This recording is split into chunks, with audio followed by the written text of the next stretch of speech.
Okay. So I guess, are we ready to begin? I'm not getting anything.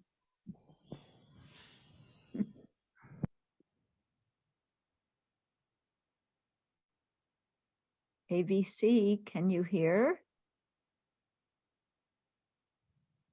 Nothing.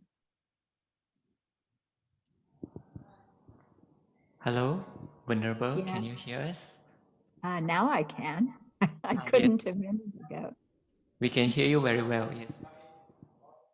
Yeah, you can hear me okay? Are we ready to begin? Hi. Or do we need some more time for people to arrive? Yes. Hi, good morning. Good morning, Venerable. This is Thubten here. So, yeah, I think if you'd like to just go ahead and begin. There are people online. There's people still maybe, traveling over here. So do please go ahead. Yeah, thank you for giving us time here at ABC. Okay. Okay, then I'll start. As we all know, on a few days ago, Rinpoche passed away. And I gave a talk here at the Abbey, and then it kind of dawned on me, oh, I should talk to people at ABC, because when somebody who's dear in your heart passes away, you want to be with your family. You want to be with other people who know how you feel and who are missing the person who passed away as much as you are. And so I, of course, thought about Singapore, and I really thought about Rinpoche's relationship with Singapore in the early days, because I was in Singapore in, when was it? 70, no, 80, 87, 88, 89, that time. And when I first arrived there, we were moving from one place to another. We didn't have a fixed residence. Then we rented the house on Butterfly Avenue. And then Rinpoche came. And you could tell that Rinpoche was just really eager to get ABC set up and registered as a center in Singapore and, get things going. And so from the very beginning, I could see how fond Rinpoche was of the center in Singapore and all the people there studying the Dharma. And then as time went on, especially the last few years during COVID, Rinpoche spent a lot of time in Singapore, I think much more than any other place. And when he was there with you, he was teaching a lot, really pouring the Dharma into your hearts. So you should remember that and be aware of that. The connection that he had and that Singaporeans had with Rinpoche. Because he, was so busy going all over the world, but he stayed many months in the last few years in Singapore. So you people were really quite privileged. Yeah, very privileged to have him there teaching you so much. So I thought to talk a little bit about how, as a practitioner, to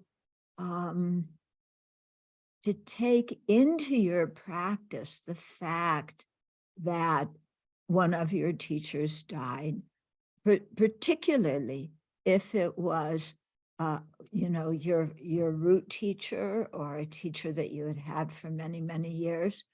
That person is so important in your life. And when they're not there, you really feel a big hole. And I can say for myself that the death of some of my teachers has been much more difficult for me than the death of my parents.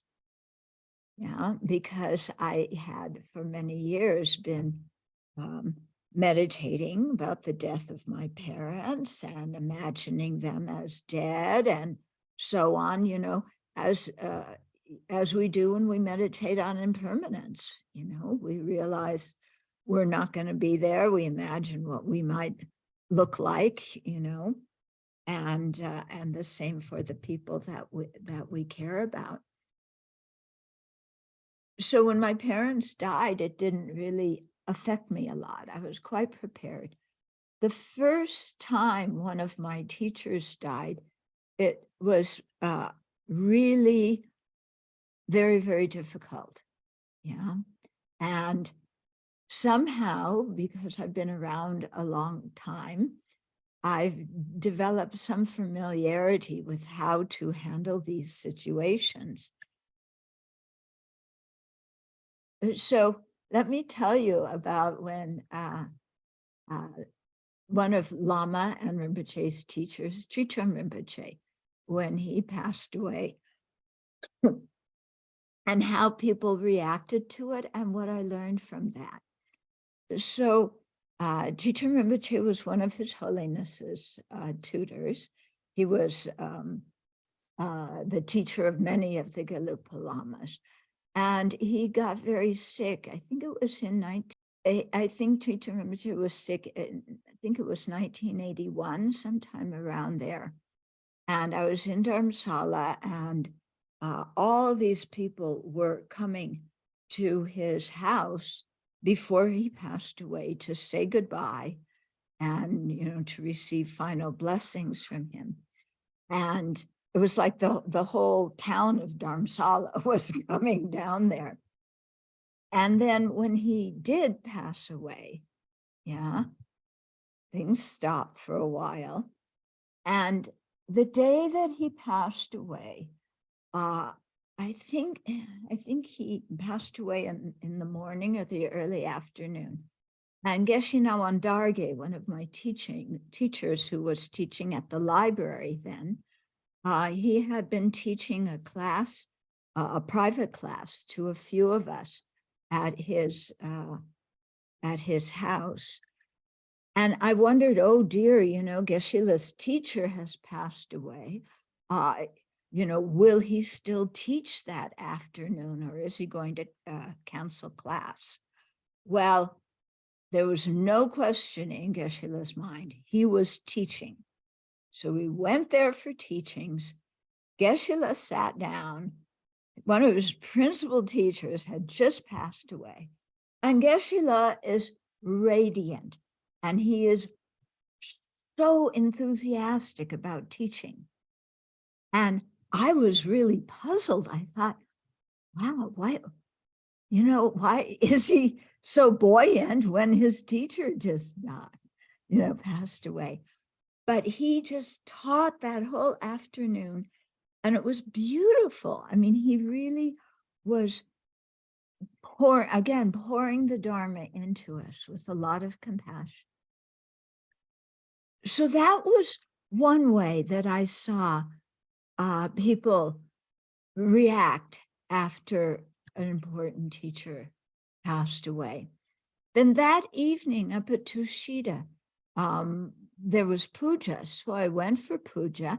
Of course, the puja was done in honor of Thubten Rinpoche. And during the puja, I wound up sitting near Lama, and Lama is just completely pouring tears down his face, just completely, yeah, so, crying, weeping. And so I had two different examples of teachers, how they responded when their teacher passed away.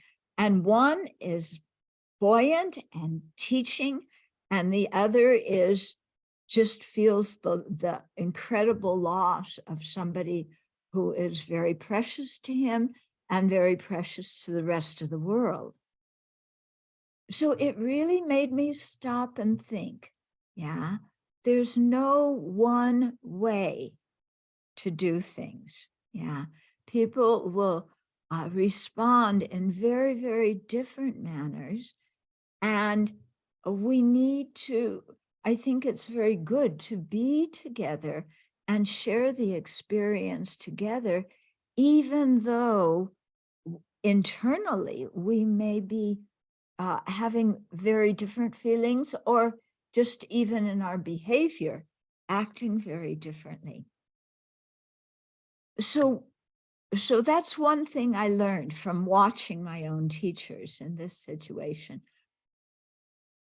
But I really was very struck by the way Geshe Nawandarge was teaching that afternoon. And it really hit me, that why was he doing that? Well, his teacher Rinpoche, was no longer here to teach all of the students. So Geshe-la just, what did they say in English? Take on the mantle. You take on the responsibility. And he was going to teach. He didn't cancel class. He was going to teach. He was going to take what his teacher had taught him with a lot of compassion and give that to us, his disciples. So it made a very strong impression with me. And I thought, that's what is really called for when our teachers pass away. Lama's example of crying over the loss.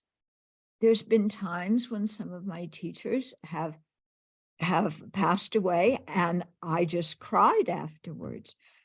But most of the time, what I remember is Geshe Nawandarge's example. And I think, my teacher isn't here. I don't know very much Dharma, but however I can help other people, and however I can help the other disciples of my teacher, then I should do that instead of just withdrawing and feeling sad. Okay.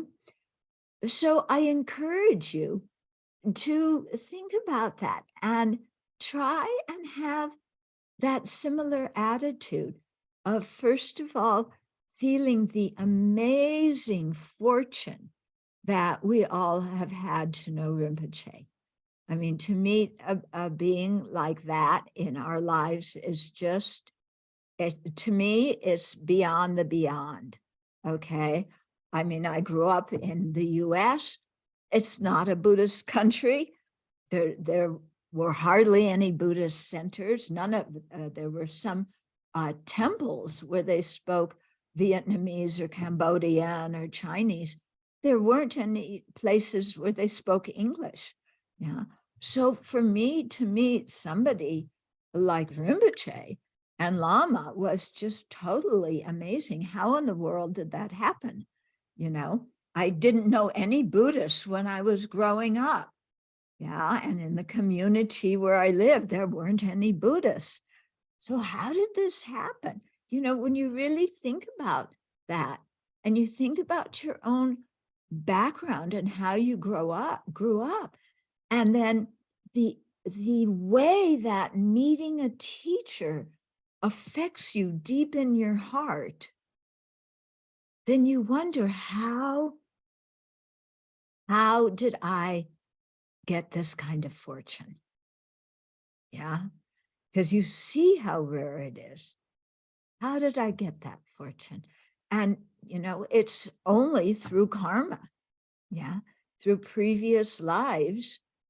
Well, we knew something about the Dharma. We practiced it. We created virtue. We dedicated our merit to meet fully qualified Mahayana and Vajrayana gurus. Yeah. So there was something from our side that created the cause for all of that. Even though when we grew up as kids, I don't know about you, but I was all over the place. I didn't know anything about Dharma, behaving as a spoiled brat. How did this happen? So it makes you think about karma. It makes you think about, I did something, and the teachers from their side saw possibility. And so they went out to teach, especially if you think of Lama and Rinpoche, being refugees, living in India, the difficulties with health, with climate, how impoverished they were, and so on. And yet, they started traveling to other countries where they didn't know, maybe they knew 2 people or 3 people who had been to Kopan, and they started traveling other places and teaching the Dharma to people who knew nothing about Buddhism. Yeah. And especially at that time, I met the Lamas in 1975. I think it was like, if not the first, then their second trip to the US. Yeah. And we were all just a bunch of hippies coming in with our long hair and our, this, that, and the other thing. And Lama and Rinpoche are teaching us. Like, huh? I mean, at the time, I didn't think like that. But looking back on it, it's like, that's amazing. Yeah. Because I first met the Lamas in California. And then I quit my job and I went to Nepal and I attended the Kopan course. But also at Kopan, who came to Kopan in those early years? It wasn't people who were employed and well-established and, proper citizens of different countries. We were a bunch of, young kids, experimenting with drugs now and then, going to Nepal, going hiking in the Himalayas, coming down, eating some good food in Freak Street. And then we hear about some Lama up on a hill outside of Boda, and like, oh yeah, let's go see this Lama, maybe he's realized enlightenment, and we can see he'll do some magic. He'll show magic powers because he's enlightened, and and then we'll have a really far out story to tell all of our friends when we go back. Oh, we met this Lama and da, da, da, da, da, da. Okay, so we all went up the hill for that. And here are 2 Tibetan Lamas who know nothing about people like us. Yeah. And took us in and taught us the Dharma. Okay, so we wanted to hear about light, love, and bliss, and higher states of samadhi, where we just were blissed out all the time. That's what we wanted, okay? What did Rinpoche teach us? The 8 worldly concerns. Okay, he just piled it on us. The evil thought of the 8 worldly concerns, attachment to the happiness of only this life. and we're wanting, like some kind of magic show. And he's talking about our lives and pointing out the whole ignorant view that we had of the world, and how we were attached to just samsaric things that didn't last and didn't bring real happiness. And in the process, we created incredible negative karma. And that's what Rinpoche taught us day after day after day.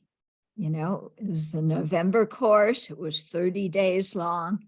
Every day, the evil thought of the eight worldly dharmas, And when he wasn't teaching that, then he taught the disadvantages of samsara. Okay? So there's 6 disadvantages of samsara, 8 disadvantages, 3 disadvantages, gazillions of disadvantages of samsara. But all we knew was samsara. We didn't know what nirvana was. We were just glued to our samsara. And I looking back on it, I can't imagine how it was thoroughly because of their amazing compassion that they taught us. Yeah, we were not the ideal vessels for the Dharma. We were really far from it. And yet, they left Nepal, they left their own community where everybody spoke Tibetan and had the same culture. Yeah, they left everything that was familiar to them to go and teach in the Wild West. Yeah. And then after some years, then they began to go to Taiwan and Singapore and so on. But in the very early days, they didn't do that because the relationship with Taiwan and with China was not so good in those days. With China, it's still not very good, but with Taiwan, it's good now. But they didn't travel to other Chinese-speaking countries in those days. But then, as soon as the relationship changed, then they went there. So it's really, when we think deeply about it, quite amazing that we managed to meet them. And we didn't meet just any old teachers, because now, there's so many people who declare themselves as highly realized lamas, some of them come to Singapore, but so many people who have, declared themselves, or a few people have declared them, Dorji Chong, this and that, or whatever it is, okay? But these people don't know the Dharma very well. But who came to teach us? Really top-notch teachers. Lama and Rinpoche is as good as you get. And they also introduced us to their teachers, who were the really respected high lamas, who again didn't know anything about our culture, who we were, and yet out of compassion came and taught us. So when I think about all of that, it's you kind of see, at least I kind of see, wow, I was really fortunate and I've had a very good life. And it's due to the kindness of my teachers. It's due to the kindness of supporters. Because as a nun, I don't work for a living. So you depend on so many people to learn the Dharma, and you really see how unique it is. And then automatically, you look at what your teacher did and how your teacher, served sentient beings again and again and again. And then you start to think, you know, my teacher's not here, at least his body's not here. So I've got to step out and do more for sentient beings. Yeah. So you don't know much, but whatever you know, you practice. I'm not saying go out and set up Dharma centers and declare yourself a teacher. I'm not saying that. I'm saying practice the Dharma well. And then as a community of really sincere practitioners, ABC, you know, attracts many more people. And then you can share the Dharma with them. And you have Geshe-la there, you know, and you have guest teachers, and they can share the Dharma. And then you can talk to them and be Dharma friends to all these new people, you know, which is really important when people are learning the Dharma. They don't want to just go into a Dharma center, sit down, hear a talk, and nobody says hello or how are you or do you need anything? Yeah. So you can be the people greeting the new people, forming friendships with them. All of this is a way of repaying the kindness of sentient beings and repaying the kindness of our teachers, you know. And so that's kind of our job now, you know. Our job isn't to sit there and go, oh, Rinpoche is not here. You know, our job is to step forward and do what Rinpoche would want us to do. Yeah. And he doesn't want us to sit there and cry and feel sorry for ourselves. He doesn't want us to complain. He wants us to benefit sentient beings. Okay. So then the next thing is we go, well, I don't know anything. How can I benefit sentient beings? You know, well, like I was just saying, if you're friendly to the people who come to the center, show them where there's good books, refer them to good books, encourage them to come to the teachings, become friends and welcome them when they arrive at the center. Yeah, call them in between, see if they need help with their practice, you know, form little meditation groups together and invite the new people to join. So all of these are ways to repay the kindness of our teachers. Okay. And when we do that, we gain some confidence inside. Yeah. It's an interesting thing that happens inside of ourselves. But we begin to understand the Dharma a little bit deeper than we did before. Okay. So, you know, there's this tendency to say, I can't do anything. I'll cook in the kitchen. That's how I'll serve. That's fine. That's good. We need people who cook in the kitchen, you know. But however you can reach out, it's really very good. And we have to overcome the thing inside of ourselves that says, well, I don't know anything. You know, how can I help sentient beings? Well, Lama and Rinpoche are not in our families. We're in our families. Yeah, the Lamas are not in our workplaces. We're in the workplaces.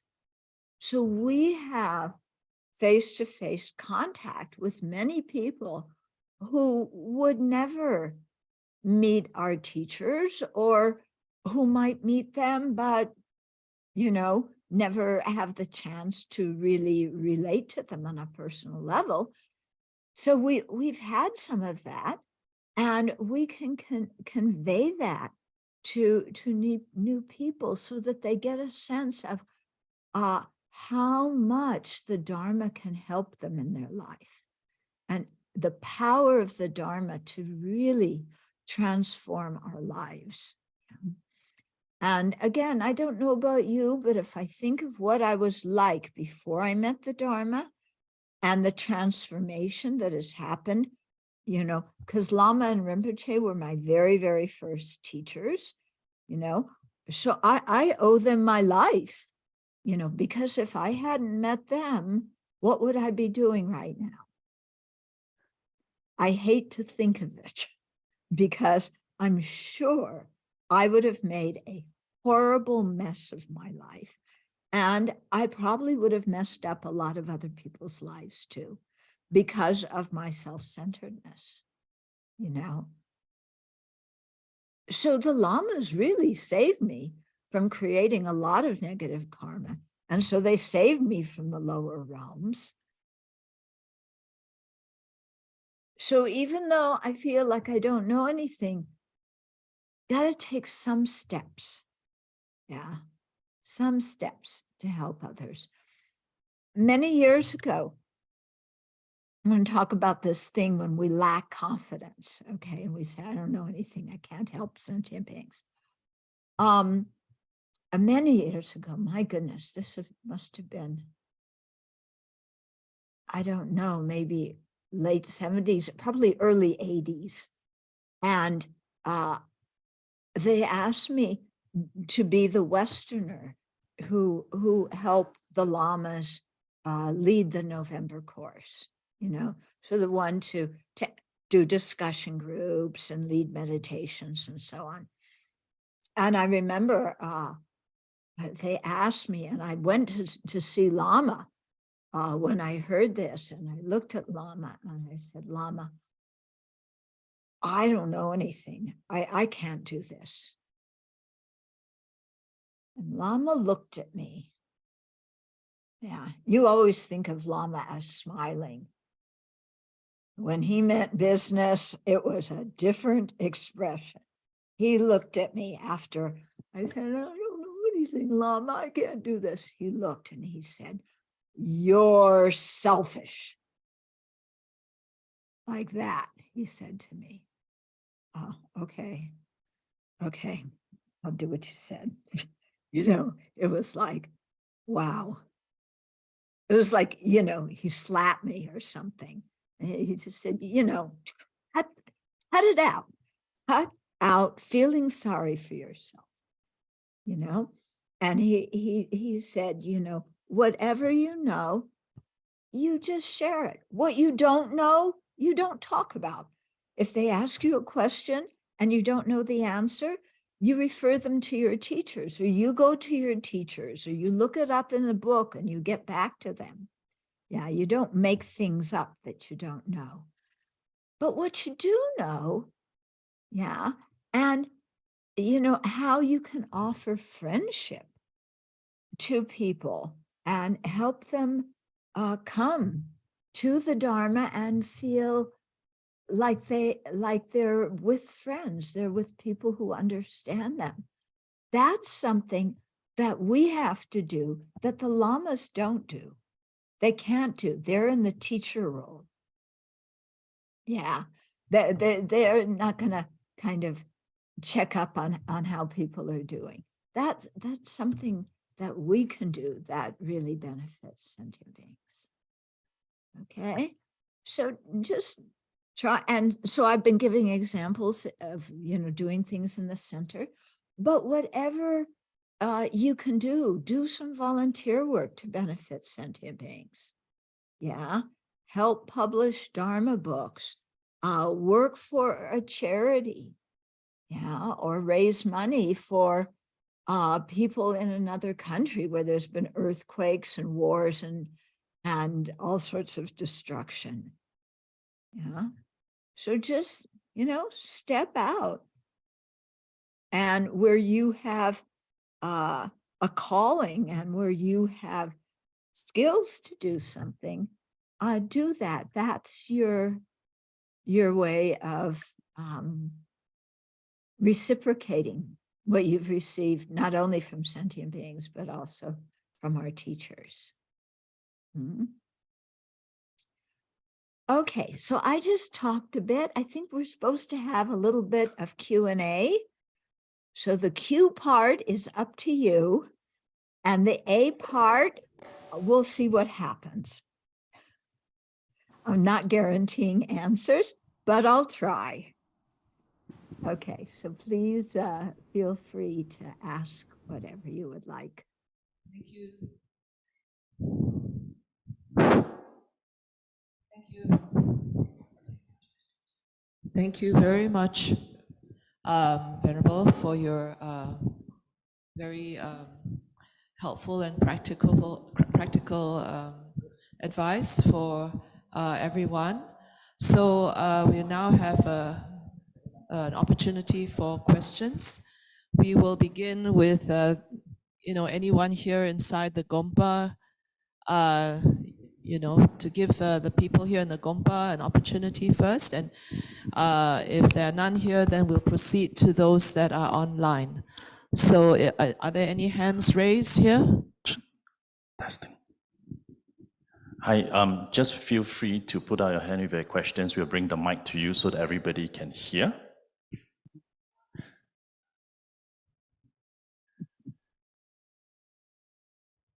Oh, that's one, just one, please.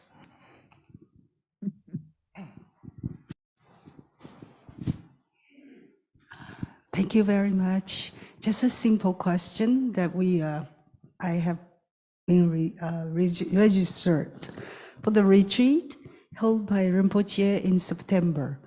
So what do we have to do now? Thank you very much. The Rinpoche was going to hold a retreat at ABC, or I don't know. Kapan Monastery in Nepal. Oh, in Kapan. You have to see what Kapan's going to organize now. I'm sure, they'll do something if there was a retreat plan then. And I'm also sure that they're probably really overwhelmed right now with things to do. So, wait a month or two, and I'm sure they'll come out with some kind of plan about the retreat and what to do.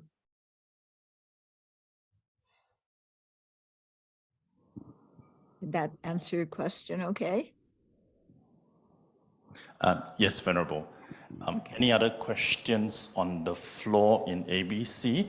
If not, then we will open it up to the one more.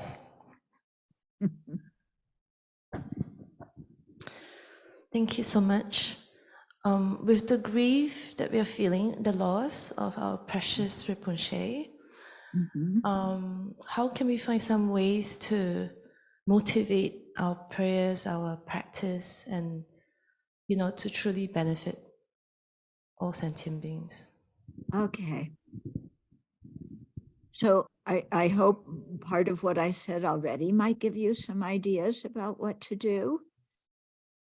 Let's talk a little bit about grief for a moment. Grief is how we adjust to a change that we didn't want. Okay, so there's a change that we didn't want, that we have no control over, and now we're left with adjusting to that change. So that's what grief is. Yeah, grief isn't becoming immobilized and feeling depressed and crying and feeling sorry for ourselves. Yeah, that may be behavior that some people do when they're grieving, but that kind of thing is very much revolving around ourselves. In Buddhism, we're trying to overcome everything being self-referential and revolving around ourselves. We want to really open our hearts to everybody. So if you're feeling sad about, the loss of Rinpoche's physical form in your life, and then think of, well, what has Rinpoche been teaching you all these years? What does Rinpoche teach? Well, besides the 8 worldly concerns and the evil thought of the, of just attachment to the happiness of life, this life, think about that. Am I starting to give up a little bit of my worldly attachment and worldly desire. Maybe I can give up a little bit of it now. Okay.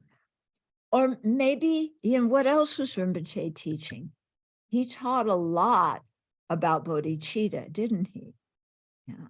And a lot about here, repaying the kindness of sentient beings, seeing the good quality of sentient beings.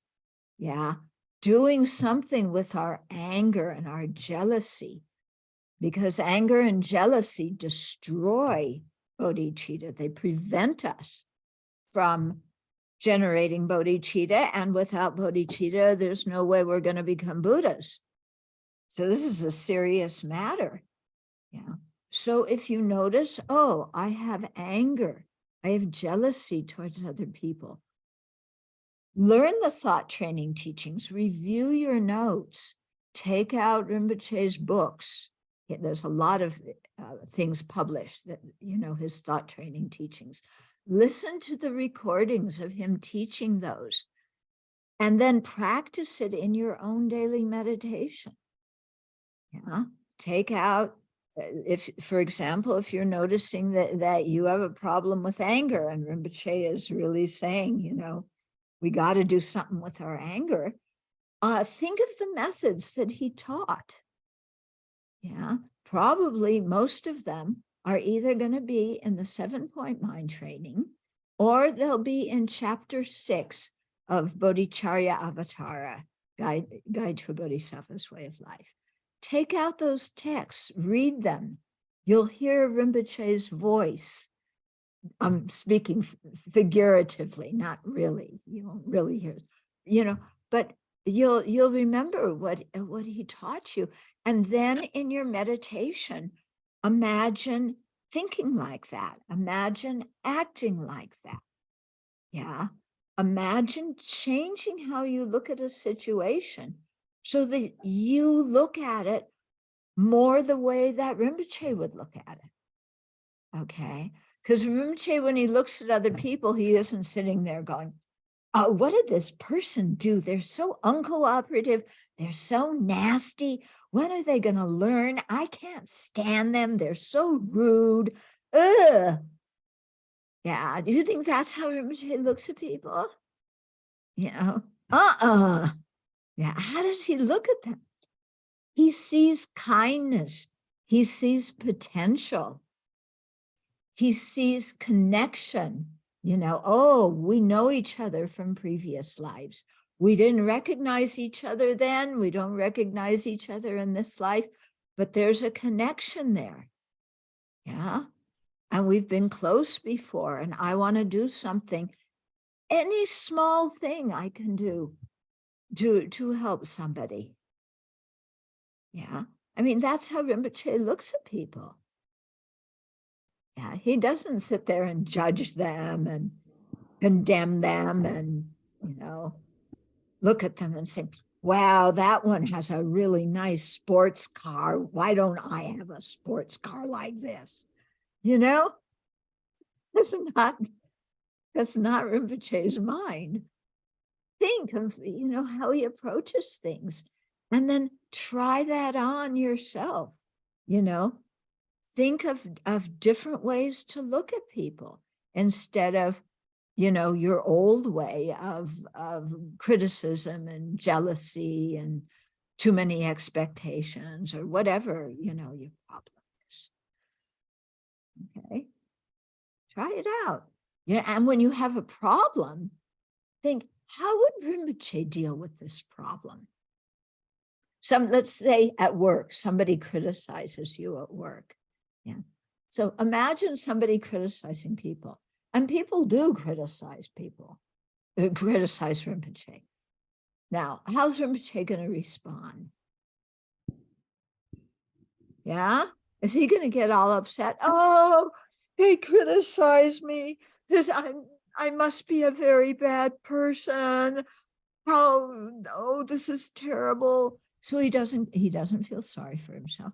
And he also doesn't get angry. How dare somebody criticize me? I didn't do that. No, Rinpoche looks and says, oh, there's somebody who has some distorted views, who's looking at situations in a kind of twisted way. They're unhappy, they're miserable. Yeah. And they're kind of taking it out on me because I happen to be the person in front of them. But there's nothing personal about what they're saying to me. And the important thing is that they're suffering. Yeah. If they're angry, it means they're suffering. Happy people are not angry. Yeah. Oh, so this is when Rinpoche talked about suffering sentient beings, this is one of them.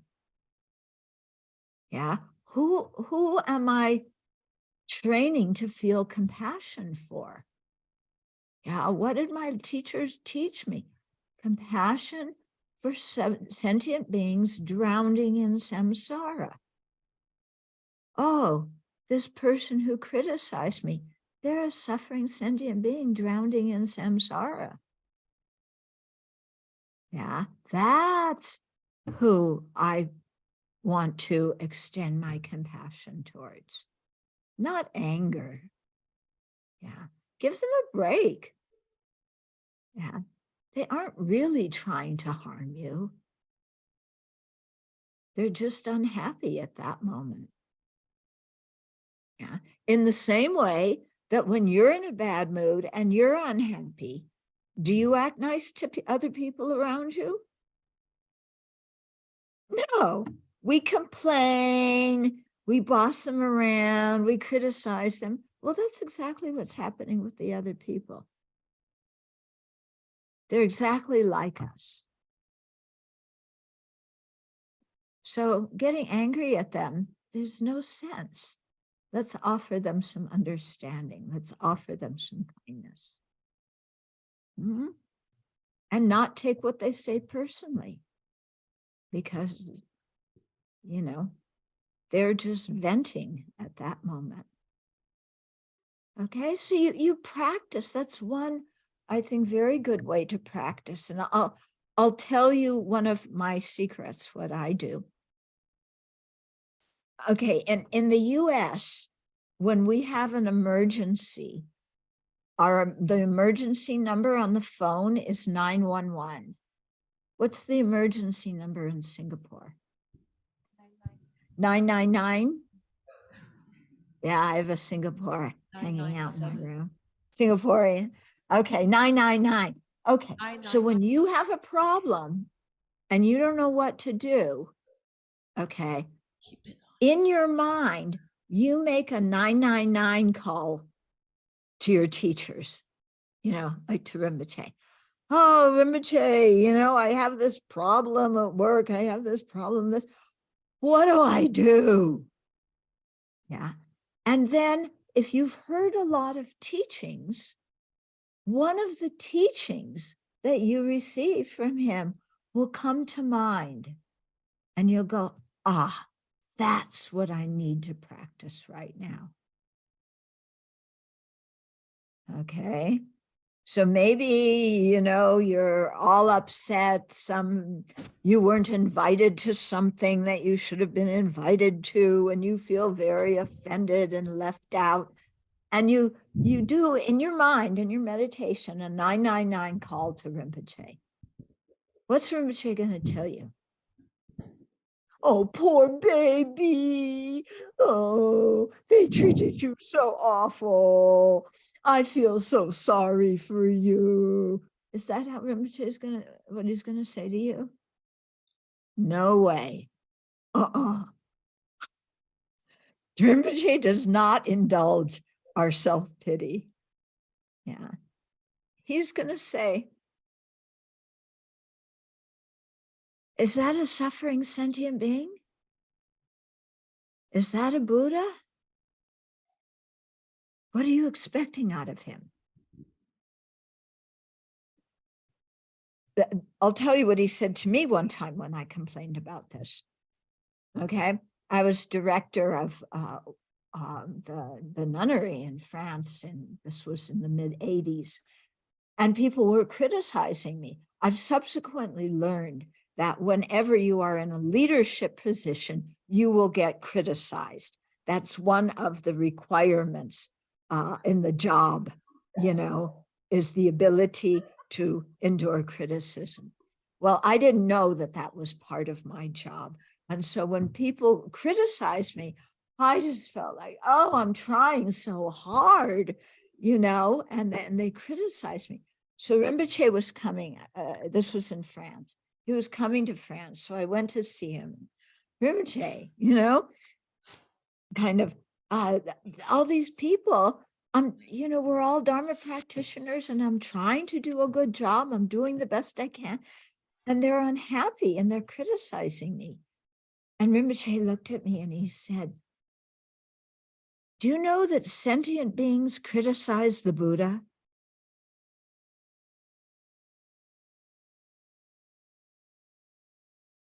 That's all he said. Do you know sentient beings criticize the Buddha? The subtext was, if sentient beings criticize the Buddha, of course they're going to criticize you. If they criticize the Buddha who doesn't have faults, of course they're going to criticize me that has faults. What do I expect? Yeah. Why do I just want people to say nice things about me and praise me? Why do I expect that from other people? That's totally unrealistic. Plus, I criticize people a lot. So why am I so surprised when I get criticized? When I think about it, every single day, at least once a day, usually more, I criticize somebody. But I don't get criticized every day. Rarely, just once in a while does somebody really trash me. Well, compared to how much criticism I dish out, I'm getting off really easy if they only criticize me once in a while. Why am I complaining? Yeah, Venerable. of course I'm going to get criticized. So Venerable, we have a few minutes left. So okay. After this, maybe we will only take one question if there's any online. Okay. Thank you. Sure. Okay. But just think about it. Yeah. And you'll remember what Rinpoche has taught. And then you practice it in that moment. And that will solve your problem.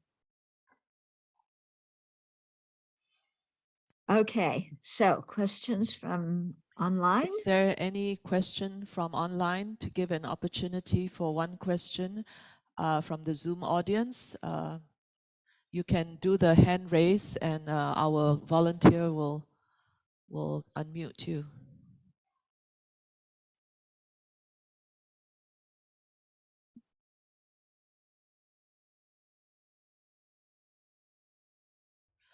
Okay, it seems like there's none online. Oh, yes, But somebody there's did. one question, one final question here from our floor here. So please. There's one online. Sorry, what? There's one online. Jeremy has raised his hand. Can I accept him? Then we will just give this question to the online person, and that will be the last question for today, because our Tara Puja is scheduled to start. Thank you. Thank you. Yeah. Okay, Jeremy, where are you? There you are. Yeah. Hi, Venerable. My question relates to the current kind of appearances of the controversy over His Holiness. How should we practice under such appearances? Yeah. Okay. Have you seen the whole video of the event?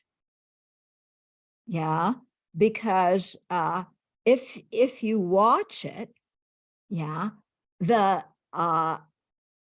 it's not just, there was the little clip that was sent out that looks horrible. But if you watch the whole event, you'll see the little boy's mother was right there. Yeah. The little boy was not crying. He was not afraid.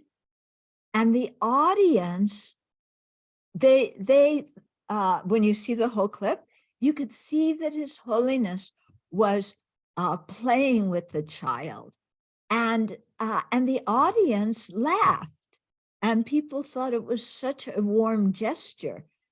And then if I've listened to some of the Tibetans who have explained how Tibetan culture works with little kids. If the grandparents love having the little kids around and the kids sit in their lap, and and they always are cuddling with the kids and playing with them and everything like that. And at a certain point when it's kind of almost the over and the child's going to leave, then the grandparent usually says, kiss my tongue, and sticks out their tongue. Yeah, because it's like they're saying, I've given you to the child, I've given you so much love. The only thing I have left now to give you is a kiss with my tongue. Yeah, that's Tibetan culture. Yeah, we don't know that. We're not Tibetans. Okay, each culture has its own way of doing things. And if we don't know that culture, we misunderstand. So I think that's exactly what happened in that situation. One of the things the things I watched was from one Tibetan man in the US. And he said, he was asking the question, why is this video, which was the one that was shown to the press, it was condensed and it was just taken certain little clips that made it look very bad. The situation looked very awful. He said, why is it coming now 2 months after this happened? Why?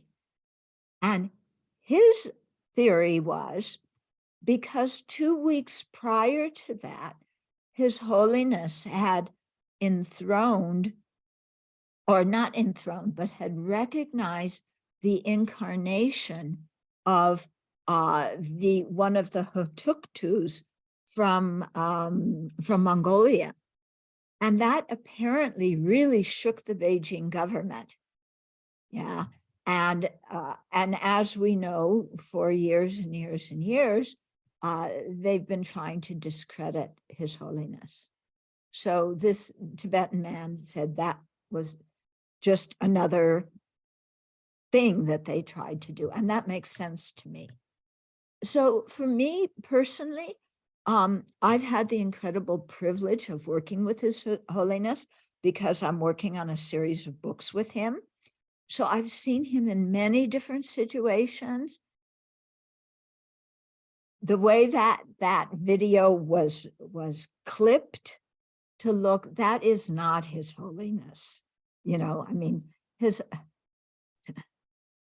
Holiness is, his ethical conduct is completely clear. There's no offense in, and I've seen him in a lot of different situations. So personally speaking, I saw the clip that they made, and then I just said, this is not the Dalai Lama, something's weird here. And I didn't pay much attention to it.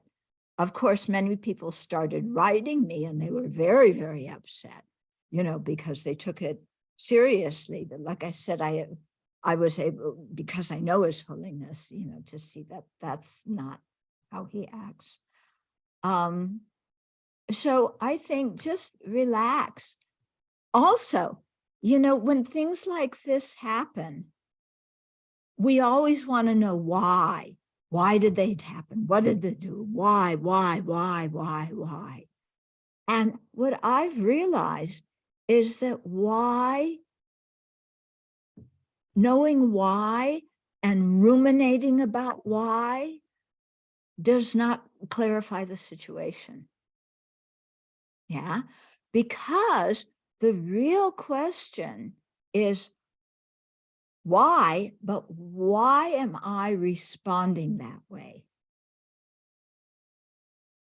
Yeah, why, you know, if your faith is shaking, why is my faith shaking? Or why do I think that's pedophilia? Or why am I disillusioned? Or, you know, look at your own mind, how you're reacting to it, you know, because that is leading us into real Dharma practice. Trying to figure out why another person did what they did is useless. We never know anybody else's mind until we become highly realized. So get highly realized, then you could know why. But actually, why somebody did something really isn't the important thing. The important thing is, how am I reacting? Am I reacting with an ignorant, vengeful, distorted mind? Or am I trying to have a broad view and you know, look at things with compassion, with openness? Okay, so don't let that kind of thing disturb your mind. Thank you very much, Venerable Chodron La, for giving us your time. For us, it's the morning, and I know for you, it's getting quite late in the evening. And for remembering your Dharma family here at ABC and your care and concern for the people here, and as well as many interested and, you know, people, students of Rinpoche who have joined us online. There are now quite a number who have joined on Zoom. And they're not just from Singapore. I believe that many are from many other international places as well, our centers, FPMT centers. So thank you very much again. And, you know, please continue to keep your connection with the students here. Thank you very much. Thank you. So yeah. You're going to do Tara Puja now? Tara is so joyful. Okay. So be joyful in your heart and show that joy to the world. Thank you. So thank you very much to everyone who has come in on Zoom and also now present here in the Gompa. We will be doing another Tara Puja. This is the third Tara Puja that we are organizing in the last 3 or 4 days.